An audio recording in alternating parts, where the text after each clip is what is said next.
Hey everybody, welcome back to the Personal Transformation Podcast. Today I'm joined by John McEntire. Now, John is Chief Empowerment Officer and intuitive maverick. So we're going to be talking about intuition and specifically how this relates to choosing direction, largely around career. Now, a lot of the conversations that I've been having with people lately have been ones where they start to feel stuck. We get to this point in our life where maybe we've reached some success, maybe we've been in our career for a little while, and one day we wake up.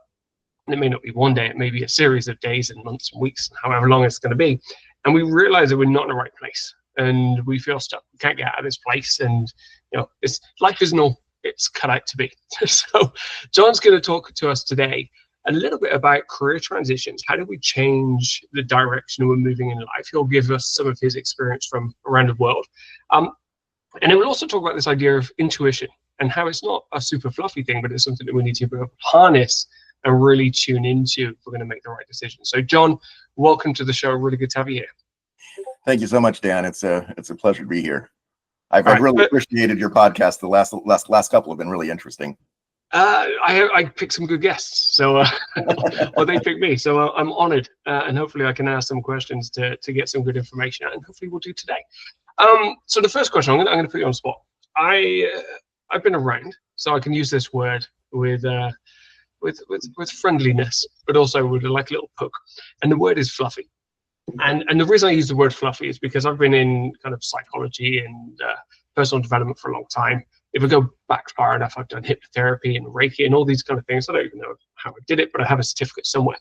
And so I use the word fluffy in a very affectionate way, but also with intention. When people hear intuition is one of those words where people think this is fluffy as heck. How am I going to use that in a corporate space? A lot of the listeners to this are going to be men. I don't have any intuition. Like, let's do some logic and some science behind this. Talk to me about your version of intuition. Why is it something that is not as fluffy as people would think? Well, I don't think it's fluffy. It can be, the thought of it is fluffy, but I've actually been able to use intuition throughout my life. And I've been able to figure out how to hone in on it. So I get an idea in my mind, and if that idea keeps on coming back, I know that that's something I'm supposed to be kind of gearing towards. So what do I do after that? I actually start doing research in regards to that topic, and kind of looking into it and seeing, what is this message that's coming? Is it really something that's meaningful or not? And then after doing a little bit of research and just kind of putting that away, if it comes back again, then I know that I need to be doing something with it.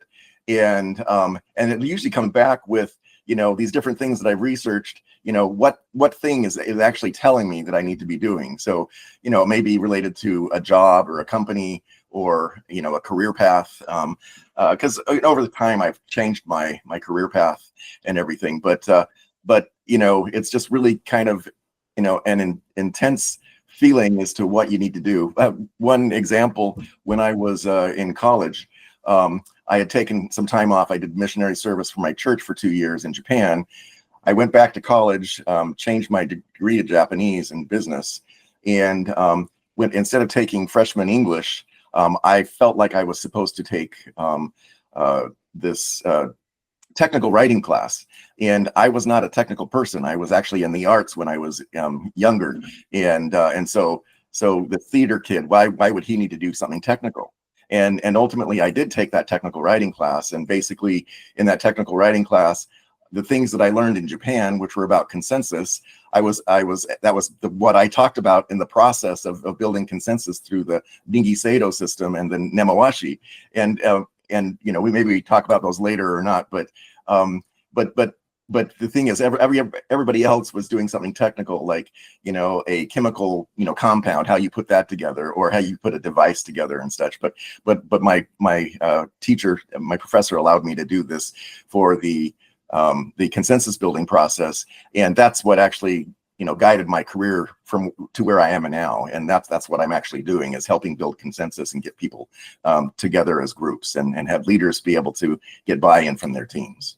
That's very cool. Okay, so there was a lot of words in there that I didn't understand. But this, again, like I said, I get good guests on, so we'll pull those apart. But what you said at the beginning there was you get a feeling, you get a thought, and you actually go and look into it. You go into research it, and you don't jump on it. This is some of the things that I've heard from people in the past. I had this idea, and I just had to quit my job and go and follow, this dolphin across the sea for whatever. Because a lot of people think this, it's a calling or something along those lines. But I think the other thing on the other side of the equation is, and where people miss intuition, is they hear these ideas, but then they're too afraid to go and do that research. So it doesn't fit in to the social norms of what people expect from the person. Oh, okay, I've got this idea over here, but my entire career is laid out over here.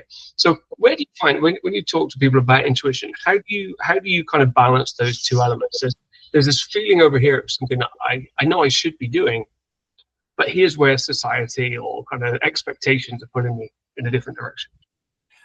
Yeah, very good question. And it's when I've had these intuitive moments. So I've been married with my wife for 37 years now, and she's really learned to understand, how I work and everything. So in 2013, I was in this really nice position and everything, but this thought came to me that that you're going to be moving to the Middle East. And I thought, what the heck? What is this? And so I told my wife, I said, just let you know, I'm getting a signal that I'm going to be moving to the Middle East. And she says, oh, this, she's just rolling her eyes, but she knows something's going to come up. And so 2 months later, I had this recruiter call me to see if I wanted to go to Saudi to the King Abdullah University of Science and Technology. And so I went back to my wife and I said, hey, this has come up. And I told you, something's happened. She said, Saudi, no way. I'm not going to wear the burqa. I'm not going to be a nobody. I'm not going to not be able to drive. I just don't feel safe there. And so I said, okay, I won't pursue it, because, she's my partner. And so I need to make sure that we're both comfortable with this. And then just another couple months later, then I had a similar type thing happen with the Qatar Foundation. So this is Qatar in Doha, and I tell her, hey, the Qatar Foundation is looking at me coming in as a director for this new position, this new group, and it's like really a cool job. I mean, it's like a real challenge for me and everything. I said, what do you think about this? And I just kind of let her ruminate on it for a week. And she came back to me. My wife is Japanese, and she says, "Oh, I've been doing some research, and the Japanese actually have a really good relationship with the Qataris, and that's where we get all of our liquid natural gas, and so there's just a really good relationship." And she looked in and she says, "Oh, they're very family friendly and all this stuff." And so all of a sudden the wheels were turning. But the thing is that I had to make sure that, even on my first interview, when I went over there, that they had to allow me to take my wife, because if she wasn't able to see the place, there was no way that I was going to make a decision. So in making, in dealing with this intuition, you have to kind of do your research. So she did her research, okay, but I was giving her tips in regards to what was coming, okay, but that was part of my research. Because I as partners, I can't make her do something that she's not going to be comfortable with, or that she's going to feel uncomfortable with the kids. And so we were able to, get over that. But I did my own research in looking at Saudi first, and then also looking at Qatar Foundation, and that actually was a dream job, and it was an incredible job. And I finally stopped my work with the Qatar Foundation in December of 2023. And so my wife had promised me 5 years, but I was actually with them for 10 years. And so I had to actually make a move, and that's where I came into where I'm at right now, which was also intuitive. But it's just those, when you get these impressions, don't just throw them off. Or maybe at first you're gonna think, hey, that's crazy. But once you keep on getting that, something picking at you, okay, you need to look into it, because it may actually drive you to something that you had no idea could even be out there, and that it takes you on these paths that actually help you grow in so many different ways than you could have if you hadn't got out of that comfort zone. Yeah, it's I remember this, years ago, watching a movie called The Secret, which I guess many people have watched or read the book or something along those lines. And I can actually tie my career back to a moment in The Secret. And there's a guy called Joe Vitale in The Secret, and everyone's talking about law of attraction and what you think about will manifest in front of you. And he actually said something. He said, no, that's not exactly how it works. Is there's a moment of action. Like you can bring something in front of you, but unless you do something about it, it's never going to come into like your grasp. You're not going to do anything. So you're talking about having this idea, but you're talking about research, you're talking about action, you're talking about conversations, you're talking about having conversations with the wife, planning, and all these things. The idea is one aspect, but the following up on the idea is a completely different piece, which I think is the a very important part. So I guess the first question then is, how do I, or listeners, how do I tell what is intuition and what is just noise? You said about things coming back. How can I start to tune in to some of these ideas? So let me go back in time to my first intuitive moment, and that was when I was 9 years old. And it was a Sunday afternoon. We had dinner. My friend had come over to be with my parents. And that friend we had seen in a musical, a play the night before at a theater. And I was laying on the couch and listening to my mom and this friend talk. And this friend was just, having these accolades of what the theater was like and all these exciting different things. And then she told my mom that there was going to be tryouts for The Sound of Music in a month. And she said, you ought to try out. And my mom just said, oh, that's silly. I would never do that. And so the lady left. And after she left, I told my parents that I'm supposed to go to this tryouts. And my mom and dad just kind of thought, oh, that's really cute, but you've never sung before, don't even speak to people, so how could you get on a stage and everything? But I knew in my heart that I was actually supposed to do this. And so during dinner or during carpool or whatever, I would just bring this up, and it was always just kind of pushed aside. So 2 days before, I said, if you're not going to take me, I'm going to take the bus. And this would take me to a really dangerous part of town. And so they took me. But when my number was called, I got on stage, and there was hundreds of people in this tryouts, in this auditorium.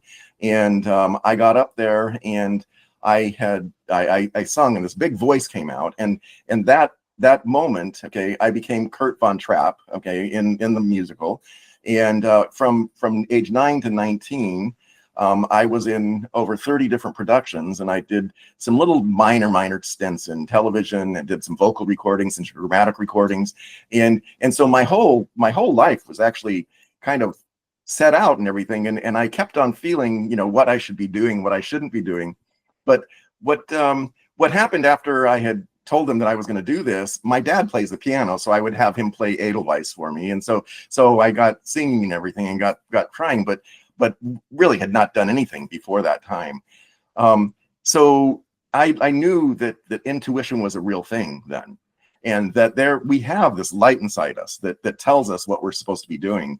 And that the thing is that sometimes we dim it down so much because we think that what we're thinking about is so stupid. Like my parents thinking that was crazy, and they were worried that I was going to get hurt, by being involved. But the fact is that going through that, it allowed me to actually have lots of experiences that I would never have had if I hadn't done that. I don't even know where I would be without having had that experience. And so I think we need to stop thinking about something being silly or something being out of the ordinary, and at least, tease it a little bit to see if it's going to come back and give us more guidance. And once we kind of work with it, then we're able to actually see if it's going to be a path that we should go down or not. We always have that decision to make, but the thing that most people do, I think, is that they get these ideas in their brain, and all of a sudden they think, hey, that's too silly, that's too way out there, I could never do that, or how would people think if I was doing that? And it's that type of thing that holds us back from actually being who we're supposed to be. So you seem to have transitioned career a couple of times then, or at least location or what you do. I think we were talking about it offline. So you've been in theatre, you've been a consultant, you've been in kind of the motivational, educational space as well. We talked a little bit at the beginning about how people get stuck. How have you used intuition in careers? Is it like you get to a point of feeling stuck, or is it you just feel there's a next transition that's coming? How, what are those indications of when it's a good time to change versus you just getting bored? So I have to say that most of my career changes were actually became intuitive. Okay. And so I was at the University of Illinois for 12 and a half years. And I was handling what's called technology transfer. So this is the technology that's developed from research. It's those results, taking those to the market. Okay. And so basically you need to have an understanding of business aspects. You need to have an understanding of the technologies. You need to have an understanding of the legal aspects, like intellectual property for patents and copyrights and things like that. And you need to understand, like, where does this technology actually fit in, the things of life and everything. So I was in this job and I was really enjoying my job, and I was the top producer in my office and everything. But there was a time where I was actually feeling really down. My wife had actually been in depression after a baby, and that was actually pulling me down. We were restoring a 100-year-old house, and there was just like lots of stuff going on. And so at a time when I should have been able to actually head into a director position, because the director was leaving, he was retiring, I felt like I couldn't do it, and because of what was going on at home. And so this actually put me into more depression and everything. And so this other person, who, one of my associates, actually got the position, and I thought, well, I'm not going to have any chance to grow here, and so I kind of was giving up.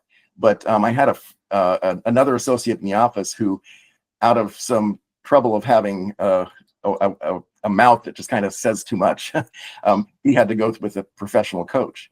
And so I was just enthralled with what he was doing with this coach. And so he would tell me each week when he came back, or maybe it was every 2 weeks, about what they were talking about. And I was just like enthralled. And so I finally went to my director, my boss, and I said, hey, does somebody have to be in trouble to be able to get the university to pay for a coach? And she says, no, if you want a coach, we'll get one for you. She goes, we'll find one. I said, well, I want the one he has. And so I was able to get the same coach. And ultimately, after a year of this coaching and everything, my view of myself was changing, and where I had been putting myself down and not giving myself credit enough, and not being assertive, I was all of a sudden finding a new voice. And so it was 2 years after I started with that coaching that I finally realized that now it's time to actually move out of this role and go to another role, which was a big jump up. But during that 10 years before, I kept on thinking, do I need to move? Do I need to move? I need to move. What do I need to do to get something to move? And it just wasn't happening. But I wasn't feeling that I was supposed to move yet. But if I had moved before, having actually had this coaching situation, then I wouldn't have been in a place where I could have actually done the step up. And that step up actually was what got me the job at the Cutter Foundation, which was a huge step up.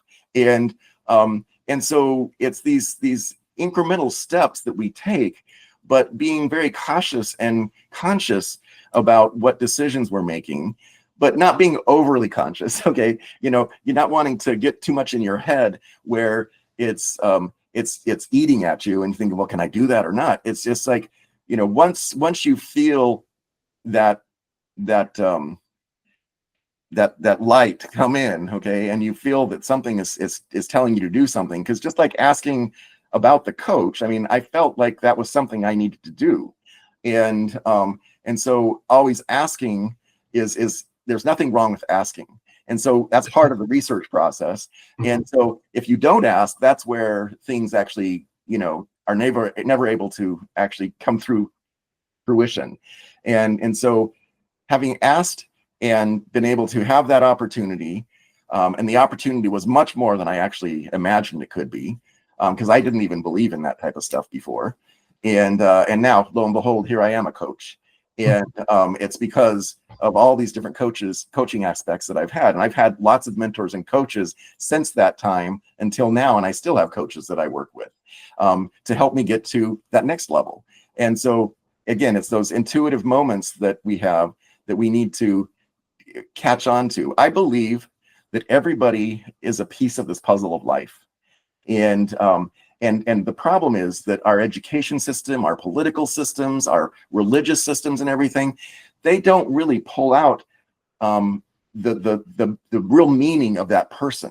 When you go and work at a job, they give you a space, and it's not a space that fits your puzzle piece completely, okay? And it's not even something that actually gives you room to grow. It's something that they've concocted. And I think that we need to actually figure out how we as leaders allow there to be margin around people's puzzle piece, because it's those things they can do in the margins that actually help them grow, which then would help the organization to grow. Yeah, we always got to remember that companies set roles, right? Is there a role description? You apply for a job, that job is predetermined. It's not for the individual, it's for the function of the business. So yeah, no, I agree. So here's a question then. So what was it about coaching, and you know, what was, you said you weren't a believer of it beforehand, but what was it that coaching helped you learn that you hadn't learned in, like, say, the education system or previously? What was it that it reframed for you that allowed you to, you talked about believing in yourself or viewing yourself differently. What else did that coaching process give you? Well, parts of, and I'm still dealing with this a little bit, but parts of my growing up, I became a perfectionist and a people pleaser and a yes person, and always trying to do what others wanted me to do. And that was something that, you can't be very assertive when you're not the one that's making your decisions. And it's not that I wasn't making decisions for myself. It's just that I wasn't realizing how much value I was actually adding in the places that I was at, because every place that I've been is better because I was there. And I knew that in my heart, but I didn't feel that I could actually be assertive enough to actually demand more for what I was doing and what I was giving. And that's where I was kind of stuck when I was at the University of Illinois.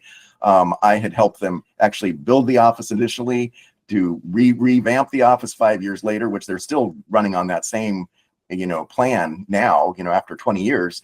And so I had done all these different things. I was the top licensor. I was bringing the most revenue in, but for some reason in my mind, those things were not as valuable as they should have been thought of. And so talking to the coach, I was actually able to get outside of myself, see myself from a different light, from an external source. And she was telling me, John, look at what these things you're doing. And you've already worked around the world in different places. You speak different languages. You're working in a technology field when you were an arts guy. You need to understand that you are much more than what you're thinking of yourself. And so that's where the coaching actually helped. And I'm still, to this day, I'm working with coaches in regards to some of those same issues, but just trying to get to the next level. And there was some trauma in my youth that I've actually just discovered recently working with another coach. And that is something that's actually helping me actually become more of myself than I ever have been.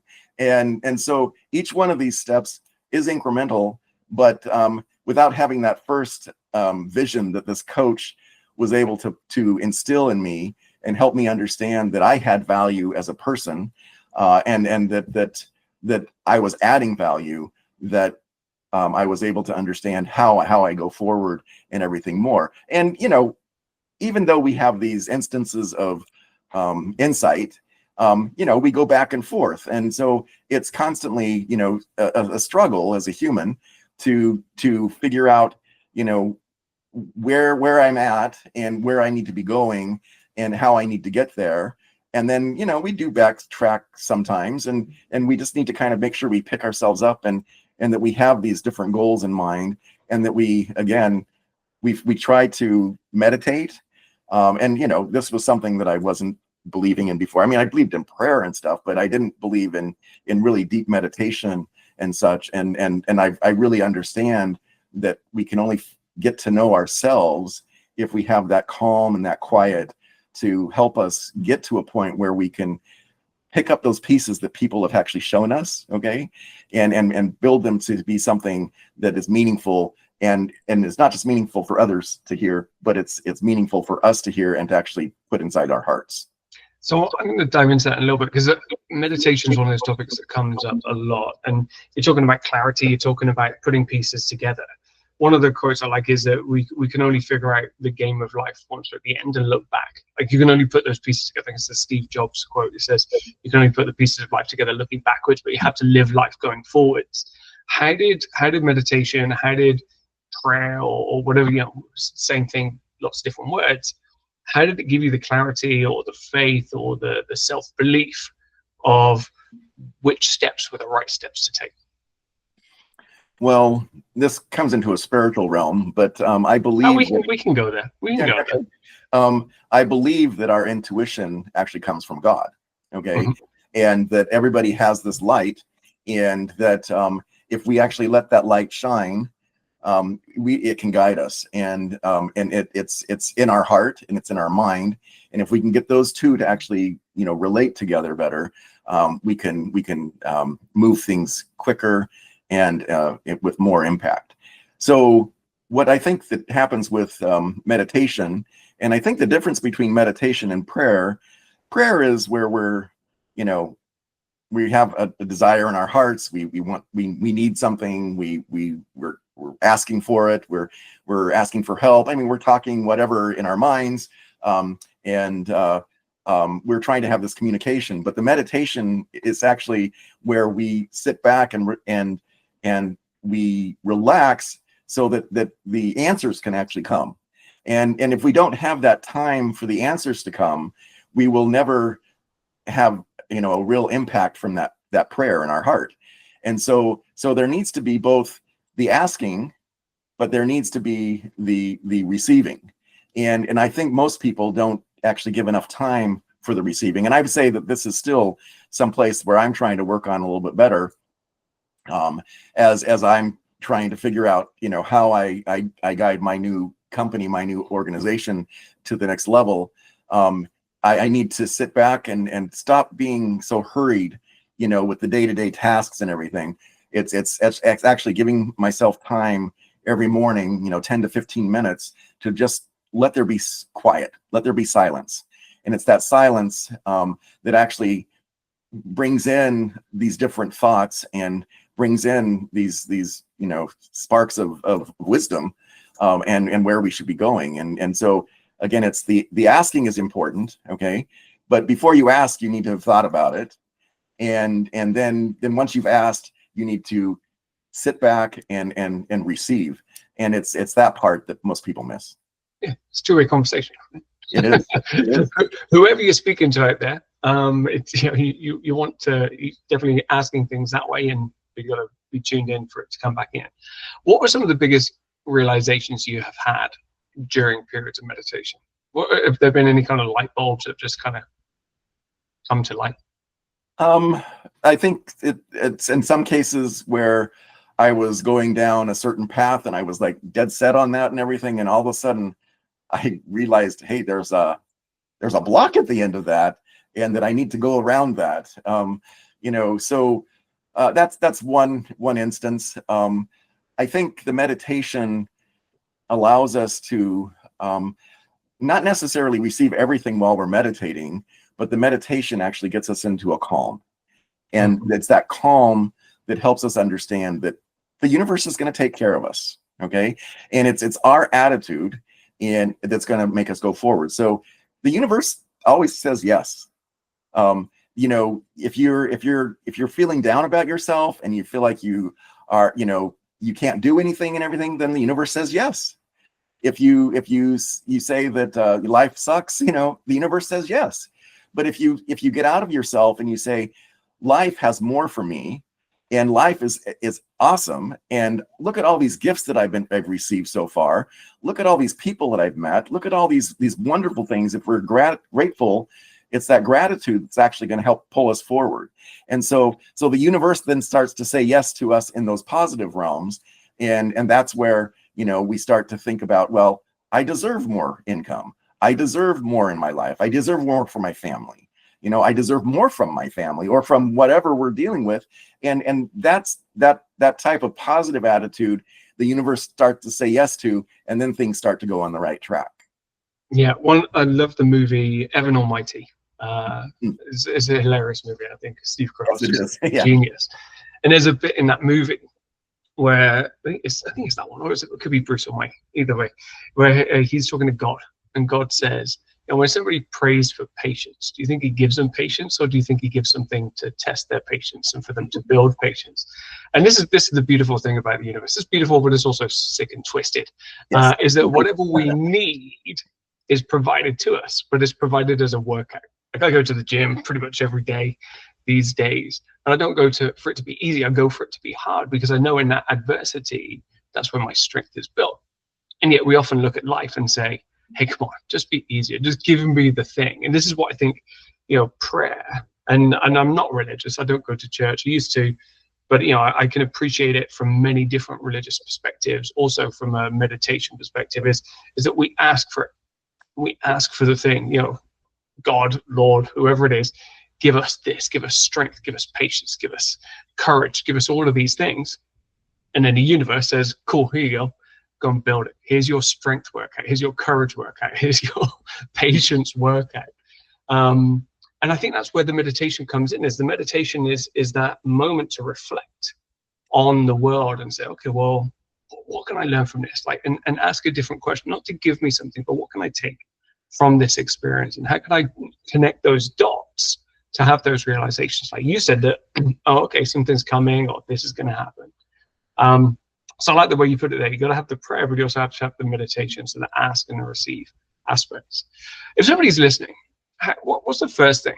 What's the first thing? So let's say, I'm like, John, I get it. I should be a bit more intuitive, feeling a little bit stuck.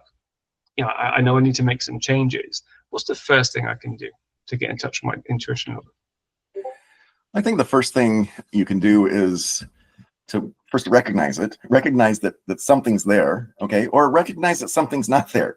And so if you recognize that something's not there, then that's what your meditation should be on, okay, is how can I actually build this light in me so that it's actually guiding, my life. And so that's also, a place where you're asking, for something, but you're meditating to try and receive it. And I would say that some people, I'm an empath, so some of this, it comes more naturally. But some people are, are far from that. But I believe that everybody can actually create that in themselves if they give themselves a chance. And like with the coaches and everything, at first I didn't think anything about a coach, what's a professional coach? Why does somebody need to be told what to do is what I was thinking. Well, the thing is, they're not telling you what to do. They're actually helping you understand yourself. And so what you're doing with your intuition and trying to build that is try and understand, why do I feel a certain way? Why do I do these? Why do I have these little habits? Okay. And some of them may be good and some of them may be bad. And how can I curtail those? And it's when you get into a moment where you're understanding that you could be better if you were able to change something, that's probably the time when an intuitive moment will come, because you're actually seeing the connection. And so once you see the connection, then the light can come in and say, hey, with this certain habit that I have, how do I relinquish it, or how do I change it so it's better? It's like your thing about going to the gym and everything. It's not until you actually make that a habit that it actually starts being beneficial for you. And so everything is like that. Whether it was my music stuff when I was younger, and learning about technology later on in my life. And I didn't even think I could think about technology before, because I was this arts kid. But this guidance that I got, because I was open to it, okay, was the main thing. So we often let people put us in a box, but we ourselves put ourselves in that same box that people have put us into. And so what's really important is making sure that we're allowing our box to be really big, okay, and that we're not allowing it to be dictated by somebody else. And so that's where, if you can think outside that box and look at yourself from a different perspective, then you can say, hey, even though these people want to put me in this box over here, I want to be over here. And how do I get there? That's where your heart starts wanting to, make the change. And then that's where it's going to be in the intent of your heart and your mind to actually come together and say, hey, we need to go in this direction. That's when the universe is starting to guide you. So here's a question for you. This we're getting like half an hour in, so we're getting into the meat of the conversation. This is the one thing that I need to figure out. And so I'm writing a book at the moment which is called Unstuck, and this is going to be this year. And it's this idea that we get to a point that we know we're not in the right place. Like all of those things, we've got our intuition, like there's light bulbs going off, like warning signs, red flags, this whole bunch. And we know that we're feeling it in our body, feeling our head everywhere, that we're not in the right place. And yet we're comfortable here, or we're successful here, or whatever it is that society says, no, this is pretty good, you should stay here. And our psychology wires us to keep status quo. It says, stay here, don't change. We have this idea that, this is actually more valuable than it is. The endowment effect says that actually we believe that our situation is better. And we have these old quotes that better the devil you know than the devil you don't. So we get anchored into this place. But if we listen and if we tune into what we call the light, is we know there's somewhere else we need to be. There's a gap in there, and that gap could be fear, apprehension, lack of certainty, lack of self-belief, lack of identity, because I don't have the reference points to believe that I could get there. How do we help people? Because, and it's same with the gym, that first step is always the hardest. How do you help people let go and start to make that transition? So my oldest son is a surfer, and what I've learned from him in the surfing world is that you need to be outside in the waves, okay? And then you need to figure out, where you want to go, but you can't go there unless you look back and see what's happening. And so is this the wave I should ride? Should I wait for the next one? And so there's some intuition in regards to somebody getting really skilled at riding those waves. And so when you look at, at these surfers that actually ride these really long waves with these 60-foot waves, it's like really incredible. I mean, this year they've had their big event in Hawaii, and it was just amazing watching this and watching my son's excitement, as we were watching it together and everything. And but it's riding a wave. And there's the book The Alchemist, which is by Paulo Coelho. And The Alchemist, in the book, it talks about the omens that we see in front of us. And so I believe that there's always omens in front of us, and these are intuitive moments, if you will. And these are things that are guiding us and helping us along the way. And so how do we figure out what it is, where's the point that we want to get to, the surfer, okay? And how do we want to ride that? And then, what are the omens that are getting us to that point? So how are these waves coming in? Which is the one that I should ride is really what's next. And then once you're on it, okay, don't be thinking about, did I get on the right one, or did I get on the wrong one? You just ride it to your full extent and give your full self to that. And that's going to take you where you're supposed to be.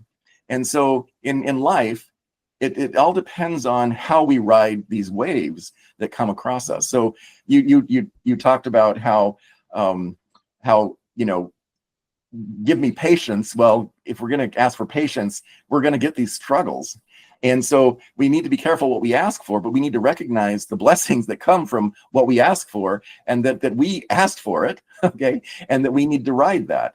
And so it's not unless we're getting out of our comfort zone that we actually are able to grow and develop into something different. And so when people put us in a box, somehow we've made that our comfort zone. But we're comfortable because they're putting us there, but we're uncomfortable because we know that's not where we're supposed to be. And so we need to make sure that we move ourselves outside of that realm, figure out where it is we actually want to be, have somebody in mind as to who you want mimic, or whose life you think is actually really blessed and everything. Figure out how they got there, and then see the ways that they got to their life. It's like with your book. You can't get unstuck unless you actually make these steps to get unstuck. You need to be able to open the door or move whatever's in front of you to be able to get unstuck. And if you don't do that yourself, you're not going to do that. You're going to be feeling like you're doing something for somebody else, which never really amounts to that much. So, it's riding that wave, seeing in the future what you want to be like, making sure you're learning from others, okay, what they did or didn't do, and figure out how you can do something similar, but have it be your own thing. And with that meditation, you're understanding how to personalize that and individualize. I love that. Like you say, you got to be in the water. you got to get wet. You got to be in the water. And even if it's freezing cold, you got to be in there. Oh man, yeah. I've had my fair share of cold water moments. I can tell you. Well, flashbacks. One thing that, and I've been kind of writing about this a bit lately as well, and you talked about this, is whatever your next step is do it, and do it with passion, do it with energy. Is my daughter, she's 5 years old now. We did a couple of these dot-to-dot puzzles, the ones where you kind of got to like draw the shape, and then you don't know until the end what the shape is. You're just, why is the pen's going over here? And like, why am I drawing this? It seems weird. Sometimes you go back and forth. And then at the end, you step back and go, oh, that's what I was doing. We don't want to second guess. You just got to move the pen to the next dot. And this is what I think people try and do, is they try and figure out what the end point is. Too soon, because you can't figure out the end point. You've got to go through these different steps. And as you're riding a wave, I think I've been surfing once and it didn't go well. But you learn, you adjust and you adapt, and each time you do it, you learn something new. But you got to just keep getting the reps in. I think this is what a lot of people do. They try and make the next step the perfect step, and it's not that. It's just the next step. Well, this is something. Because I've been a perfectionist. Okay, it's been very difficult to get away from trying to have perfection, but perfection never comes. Okay. So one of the things my dad would always tell me, because I ended up traveling quite a bit when I was younger and doing all these different activities. And my dad would say, don't let your education interfere with your education. And so it was like, make sure you're thinking outside the box, that you're actually allowing different things to enhance, who you are. And so, by the time I was 22, I had traveled to 19 countries in all 50 states. And so that was really, important for me, because I deal with culture and how you bring culture together. But it's because I went through those activities that brought me to the point that I'm at. So it's the interest in those things, but it's also, where does it take you? And we don't know until we get there. And so now I know that I'm supposed to be a connector of all these different cultures, but if I hadn't done all these different types of things, then I would never have been able to do that. And so I don't even know where I would be, but I'm very comfortable with where I'm at right now, and I feel like this is a calling for me. And but it wasn't like this was always a calling for me. I had these instances where I was changing careers or changing jobs, from one group to another. But each one of those steps was actually what helped me get to this realization of where I am at right now. And I'm still trying to completely figure out what that means, but I'm enjoying the ride. And it's the journey that we need to really be concerned about. The journey is what needs to be fun. You got to enjoy the journey. Like, I'm still trying to learn that lesson. I have moments on it where I'm enjoying it, and sometimes I'm like, wow, why am I getting all these lessons all the time? Are we all? Yeah. But listen, one of the next steps on your journey is there's a new book coming out, right? Do you want to tell me a little bit about that and how that is contributing to this stage of your journey? Yeah, so I've written a chapter in a book. It's an anthology, and the book is called I Quit: How to Lose Your Job and Find Your Dream Career. And my chapter in it is The Intuitive Maverick: Navigating Career Transitions with the Sync Method. Sync is my method that I've created over the years, called Synchronize Yourself Naturally Within Your Community. And so it's basically taking these components. The naturalized part is actually bringing in intuition and those types of things that we need to figure out how to use. The yourself is the personalized part. I'm a Jack Canfield success principles methodology trainer. And so I help leaders actually understand how to pull these types of things out of their people and individuals too, how to make them become leaders. And then the synchronize is how do you use consensus building aspects from Japan and other places? How do you make sure that you're speaking the same language as the people that you're talking to? How do you know where your orbs of influence go and how they work with others' orbs? And then the communitize is really how do we build a better community and everything. And this comes from my time in the Middle East in dealing with tribes and such. And so anyway, the intuitive maverick navigating the career transitions with the sync method. The sync method is a way to actually reinvent yourself. And so I do talk about what I mentioned in about the surfer and how the surfer needs to read this wave, and then also looking for those omens and everything and how you piece those together. And I talk about how when I was in college, I thought I had an intuitive moment where I was supposed to go work for Guess Jeans. Okay, that was like a big company back then, and really a popular thing. And I had these interviews with them, and I just knew it was going to come and everything. And when this was to take them to Japan, to help them go to Japan, and the thing was that I didn't get the job, and I was just crushed. And I thought, what's happening? But this is an instance where what I was wanting and what the universe was wanting for me were completely different things. Because if I would have gotten that job at Guess Jeans, I would not have had the opportunities that I've had now. I would probably be behind a desk, doing these things for different companies and everything, but I would never have had the opportunity to actually travel the world and work as much as I have on different aspects, working with technology as well as the arts. Everything just gets kind of molded together, and so it's really important that we deal with that. So that's what this chapter is about, and this will be coming out on January 15th. Very cool, very cool. It's funny, isn't it? Those things that don't happen often shape our lives more than we realize. That in the moment we're like, God, you get angry again. Why can't I have this? This is the direction I think I'm going. We're not being given the thing that we want. We're being given an opportunity to work for it. And so even in those times where it doesn't seem like it's going our way, it'll get there. It's just a different path that we don't know we're supposed to be on yet. Yeah, John, this has been really interesting. For me, like I said at the beginning, the word intuition is fluffy.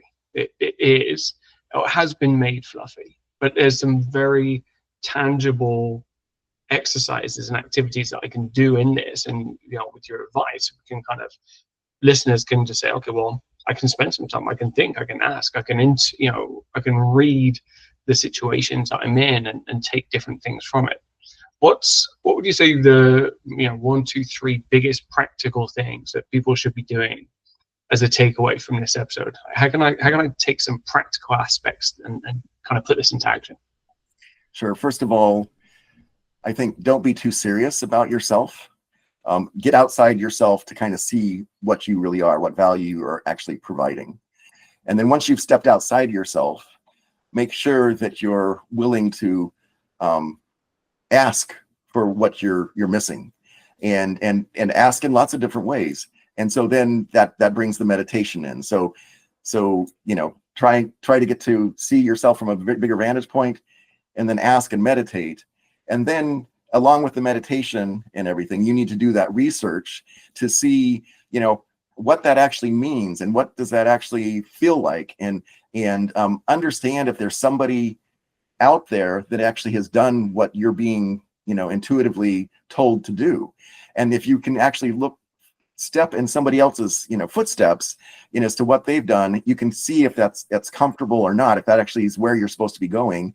And then things will start to go into motion. That's when the gears start to click in. Yeah, I love it.